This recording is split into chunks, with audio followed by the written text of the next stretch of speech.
सरूचा नवरा वॉचमन होता, परंतु एक दिवस घरातून बाहेर असा गेला की 5 वर्ष झाले तरी परत घरी आलाच नाही. शेवटी सरू बाप आणि मुलीचे पोट भरण्यासाठी एका शेठच्या घरी काम करू लागली. परंतु शेठ तिला एक दिवस म्हणाला, माझी इच्छा पूर्ण कर, मी तुला मालामाल करून टाकेल. सरू तिथून पळून आली, परंतु घरी तिची मुलगी उपासमारीमुळे आणि तापामुळे खूप आजारी पडली होती. सरू देवाजवळ प्रार्थना करू लागली तेव्हा अचानक दरवाजा वाजू लागला.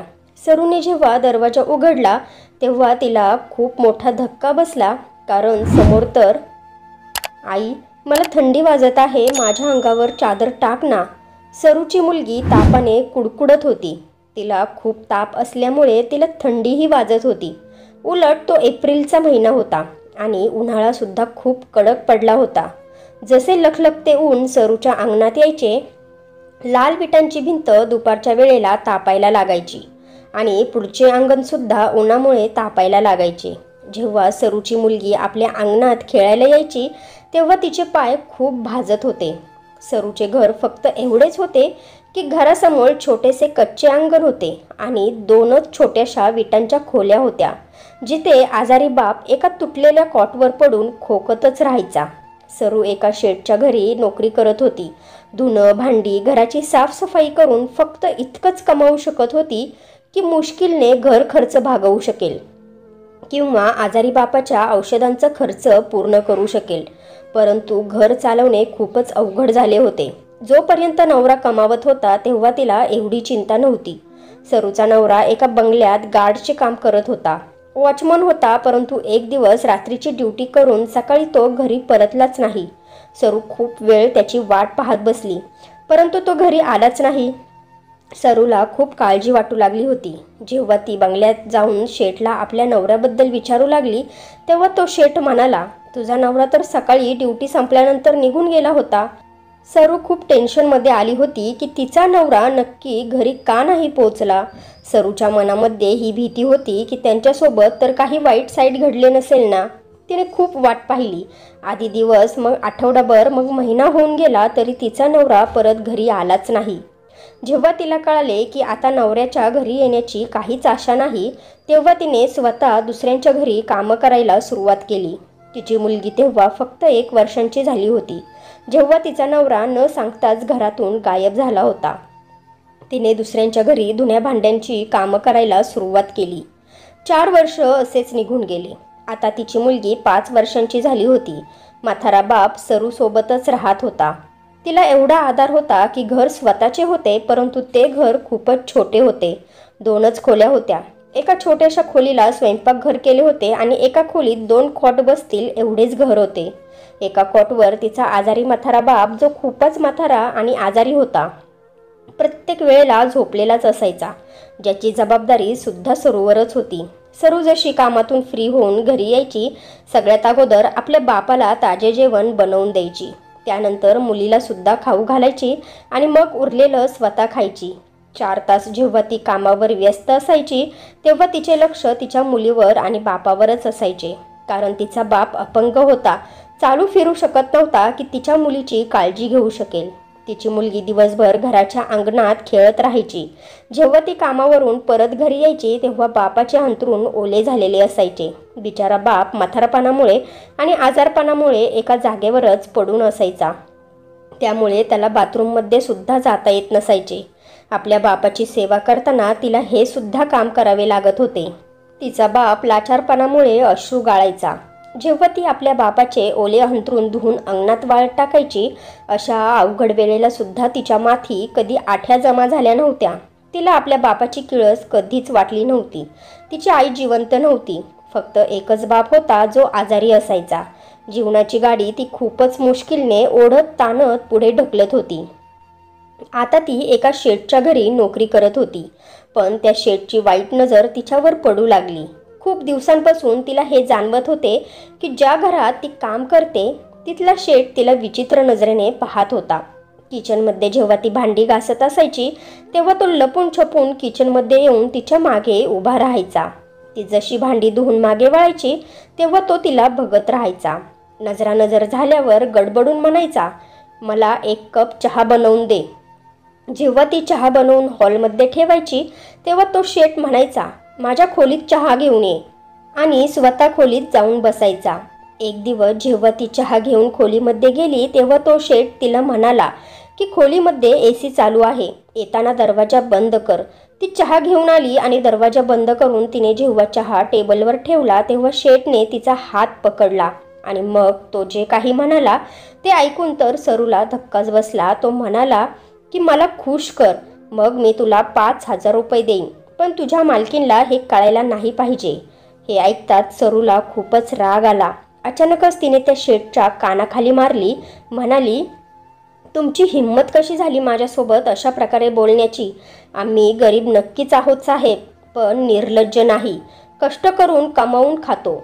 त्या शेठने जेव्हा आपल्या गालावर तिच्या बोटांचे ठसे पाहिले तेव्हा दुसऱ्या दिवशी आपल्या बायकोला सांगून तिला नोकरीवरून काढून टाकले आणि तिला कुठेच नोकरी मिळणार नाही याचा सुद्धा बंदोबस्त केला. त्या दिवशी सरू घरी येऊन खूपच रडली होती. विचार करू लागली की एका स्त्रीसाठी कोणतीच इज्जतीची जागा नाही का? एका स्त्रीसाठी कष्टाने कमावून भाकरी खाणे इतके अवघड झाले आहे का की प्रत्येक जागी एका स्त्रीला आपल्या इज्जतीची भीती असते? जर तिने आपल्यावर होणाऱ्या अत्याचाराचे उत्तर दिले तर तिला नोकरीवरून सुद्धा काढून टाकतात आणि दुसरीकडे सुद्धा कुठेच नोकरी मिळणार नाही याचा बंदोबस्त करतात. थोडीफार जमापुंजी सरूने वाचवून ठेवली होती. हळूहळू ती सुद्धा संपून गेली होती. आता तर उपाशी राहण्याची परिस्थिती आली होती. सरू फक्त थोडाच स्वयंपाक करत असायची. आपल्या मुलीला द्यायची, मग आपल्या आजारी बापाला भरवायची आणि स्वतः पाणी पिऊन आपले पोट भरवून झोपण्याचा प्रयत्न करायची. परंतु हे कुठपर्यंत चालणार होते ना? घरात खाण्यासाठी काहीच नव्हते. सरूची मुलगी भुकेने तडपडत होती. आज सरू रडत रडत पुन्हा त्याच शेठकडे गेली या आशेने की त्याच्यात थोडीफार माणुसकी शिल्लक असेल आणि तिला थोडीफार पैशांची मदत करेल किंवा पुन्हा तिला नोकरीवर ठेवेल. परंतु जेव्हा सरू त्या शेठच्या घरी पोहोचली, योगायोगाने त्यावेळी शेठच्या घरी कोणीच नव्हते. त्याची बायको आणि मुलं माहेरी गेली होती. ज्यावेळी ती शेठच्या घरी पोहोचली तेव्हा दुपारचे 2 वाजले होते. सगळे नोकरसुद्धा घरातली कामं करून निघून गेले होते. घराच्या मेन गेटवर बसलेला तेवढा वॉचमन होता. तो वॉचमन सरूला आतमध्ये घेऊन गेला. शेठ सोफ्यावर पायावर पाय टाकून मोबाईल बघत बसला होता.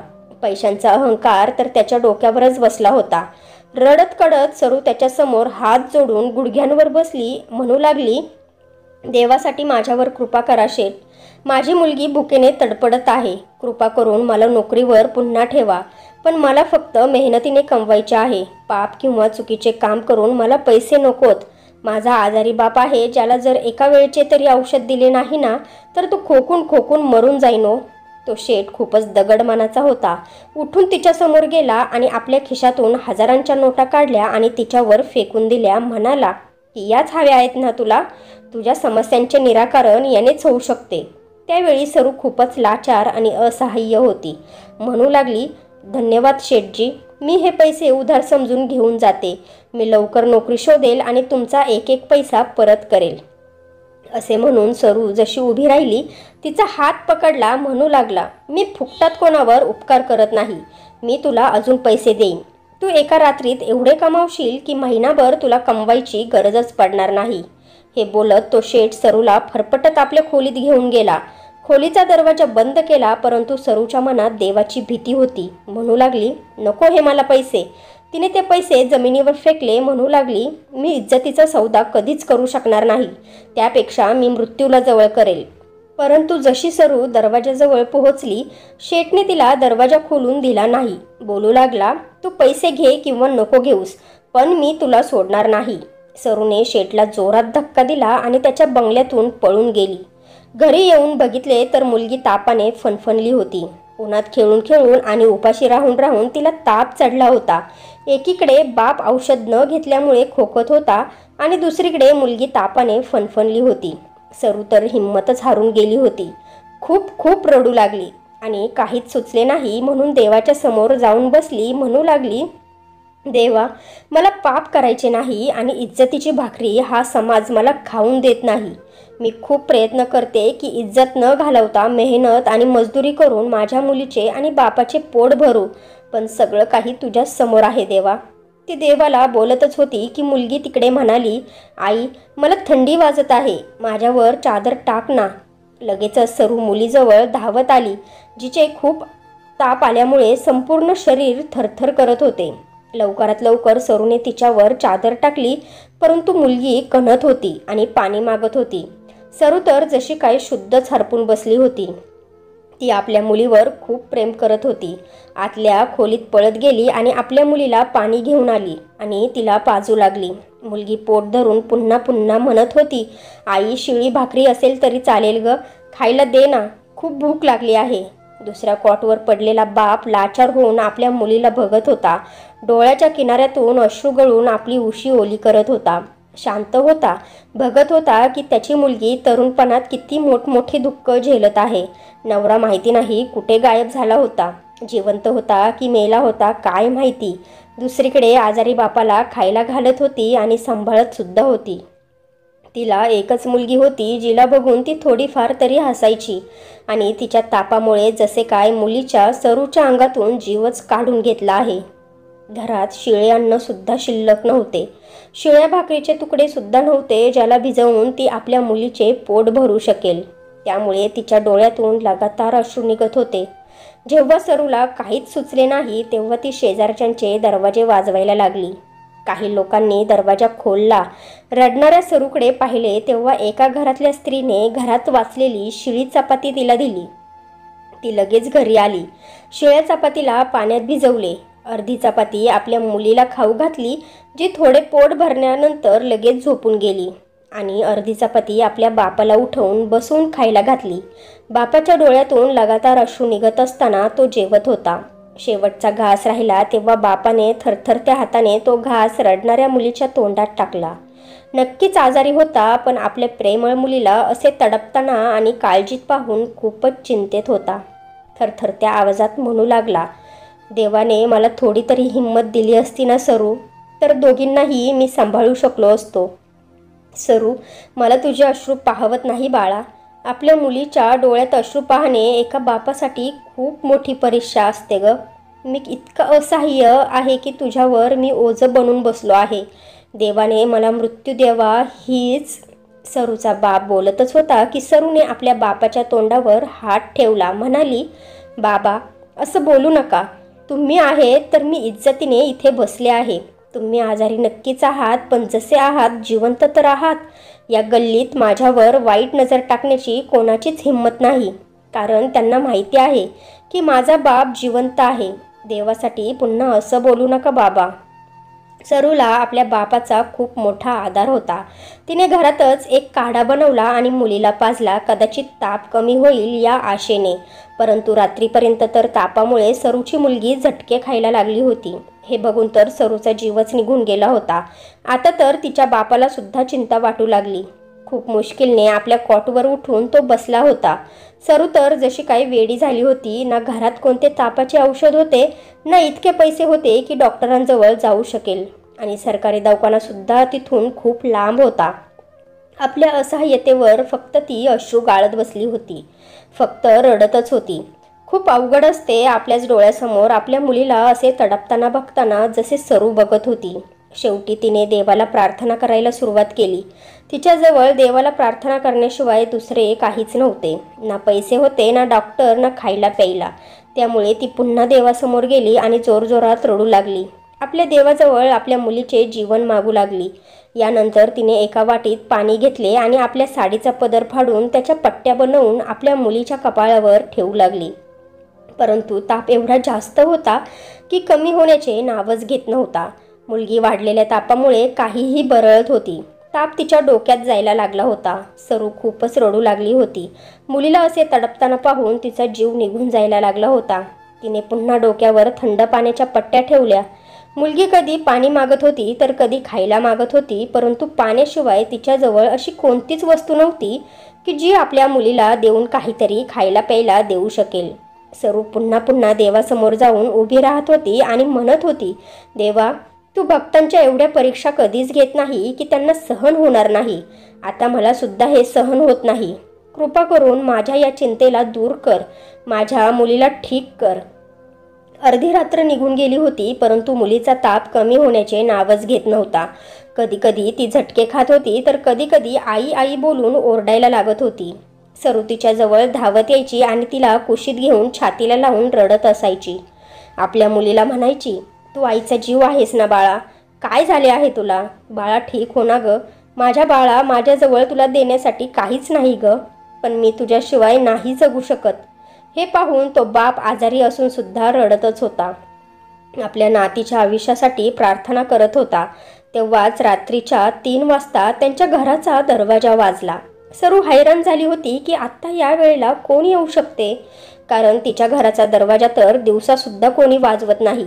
कोणीच तिच्या मदतीला येत नव्हते. मग या वेळेला कोण आले असेल? पहिल्यांदा तर तिला तिच्या नवऱ्याची आठवण झाली. होऊ शकते की तो कुठून तरी घरी परत आला असेल. ती दरवाजापर्यंत पोहोचली, हे सुद्धा बघितले नाही की कोण आहे. लगेच दरवाजा उघडला, पण पुढे एक अनोळखी व्यक्तीला पाहून घाबरून पाठीमागे सरकली. अस्ताव्यस्त झालेला पदर पटकन नीट केला. म्हणू लागली, कोण पाहिजे? तो माणूस म्हणू लागला, लवकर बाजूला व्हा आणि हे सांगा की पेशंट कुठे आहे. हे ऐकून तर सरूला आश्चर्याचा धक्काच बसला की शेवटी या डॉक्टरला कसे माहिती पडले की तिची मुलगी आजारी आहे. सरू लगेच बाजूला झाली आणि आपल्या मुलीकडे इशारा केला. डॉक्टर लगेच मोठी पावलं टाकत तिच्याजवळ गेला. मुलगी समोरच अंथरुणावर झटके खात होती. डॉक्टर लवकर तिच्याजवळ गेला आणि जेव्हा त्याने मुलीच्या डोक्यावर हात ठेवला तर म्हणू लागला, हिला तर खूपच ताप आहे, लवकर टॉवेल घेऊन या. त्याने मुलीला उचलले आणि विचारले, बाथरूम कुठे आहे? सरूच्या तर जीवावर आले होते. तिने लगेच बाथरूमकडे इशारा केला. त्या तरुण डॉक्टरने तिला बाथरूममध्ये नेले आणि तिच्या डोक्यावर पाण्याचे 2 मग टाकले, ज्याच्यामुळे ती मुलगी अजूनच थरथर कापू लागली. तो म्हणू लागला, हिच्या डोक्यात ताप गेला आहे आणि तुम्ही मला इतक्या उशिरा सांगितले आहे. जर लवकर सांगितले असते तर तिची ही अवस्था झालीच नसती. बरं जाऊ द्या, लवकर मुलीचे कपडे बदला आणि तिला इथे झोपवा. वाढता ताप थोडासा तुटला होता. तो म्हणू लागला, माझ्याजवळ एक गोळी आहे. सध्या तर ही एकच गोळी आहे. हिचा चुरा करून पाण्यात मिसळून मुलीला प्यायला द्या. तिचा ताप थोड्या वेळसाठी उतरेल. सरूने लगेच त्या गोळीचा चुरा करून पाण्यात मिसळून आपल्या मुलीला पाजली. मग डॉक्टरने शांतीचा श्वास घेतला आणि एका चिठ्ठीवर औषधे लिहून दिली. म्हणू लागला, या 10 दिवसाच्या गोळ्या आहेत. तुम्ही मुलीला वेळेवर द्या. कशा द्यायच्या ते मी त्यावर लिहिले आहे. परंतु सरू तर त्यांच्याकडे हैराण होऊन पाहू लागली. इथे तर खायला मिळत नव्हते, तिला जेवण देऊ शकत नव्हती, मग इतक्या महागातली औषधं ती कशी काय आणू शकत होती?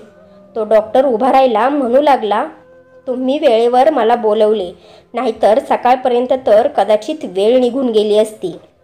हे म्हटल्यानंतर त्यांनी आपले घड्याळ बघितले.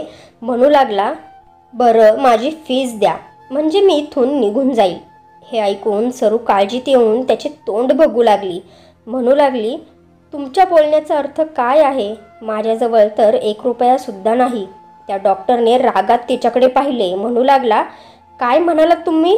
अरे पैसे नव्हते तर मला का बोलवले? तुम्हाला माहिती आहे मी घरी येण्याचे पैसे 3 पट जास्त घेतो. मी काही साधारण डॉक्टर नाही. माझे शहरात खूप मोठे हॉस्पिटल आहे. मी माझी झोप खराब करून यासाठी आलो नाही की तुम्ही तुमच्या गरिबीचे किस्से मला ऐकवसाल. लवकर माझी फीस द्या, जी पूर्ण 1000 रुपये आहे.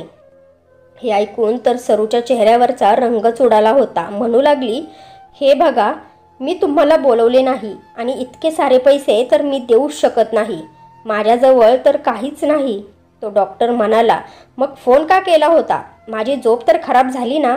मी काय तुम्हाला वेडा दिसतो का, जो फुकटात येऊन तुमच्या आजारी मुलीला पाहायला येईल? हे बघा, तुम्ही माझ्याशी खोटं बोलू नका. तुम्हीच मला फोन केला होता आणि तुमचीच मुलगी इथे आजारी आहे. सरू बोलू लागली, नक्कीच माझी मुलगी आजारी आहे, पण मी तुम्हाला बोलवले नाही. माझ्याजवळ तर इतके पैसे नाहीतच आणि नाही माझ्याजवळ कोणता फोन आहे.